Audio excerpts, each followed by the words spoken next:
গোপন তৎপরতায় দীর্ঘদিন ধরে অভ্যস্ত গুপ্ত সংগঠনের মব সৃষ্টির অপচেষ্টা, শিক্ষা প্রতিষ্ঠানে শিক্ষার সুষ্ঠু পরিবেশ বিনষ্ট করা এবং সারা দেশে আইনশৃঙ্খলা পরিস্থিতির অবনতির প্রতিবাদে ছাত্রদলের কেন্দ্রীয় কমিটির পূর্ব ঘোষিত বিক্ষোভ কর্মসূচির অংশ হিসেবে চট্টগ্রাম দক্ষিণ জেলা ছাত্রদলের উদ্যোগে বিক্ষোভ মিছিল অনুষ্ঠিত হয়েছে।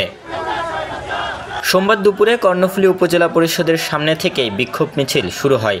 চট্টগ্রাম দক্ষিণ জেলা ছাত্রদলের আহ্বায়ক রবিউল হোসেন রবি এবং সদস্য সচিব কামরুদ্দিন সবুজের নেতৃত্বে বিক্ষোভ মিছিলটি অনুষ্ঠিত হয়।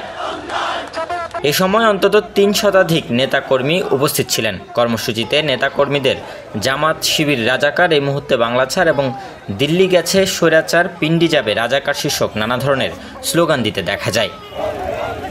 বিক্ষোভ মিছিলে উপস্থিত ছিলেন জেলা ছাত্রদলের সিনিয়র যুগ্ম আহ্বায়ক মোহাম্মদ ফিরোজ, যুগ্ম আহ্বায়ক আসাদুজ্জামান সাজ্জাদ, আব্দুস সবুর, এস.এম. নয়ন, রাশেদ উদ্দিন, শাহাদাত হোসেন, ফরহাদুল ইসলাম, মোহাম্মদ মহিউদ্দিন সহ দক্ষিণ চট্টগ্রামের বিভিন্ন উপজেলা কলেজ ইউনিটের নেতৃবৃন্দরা। কর্ণফুলী প্রতিনিধি আকরাম হোসেন রানার পাঠানো তথ্যচিত্রে ডেস্ক রিপোর্ট, নিউজ নাও 24।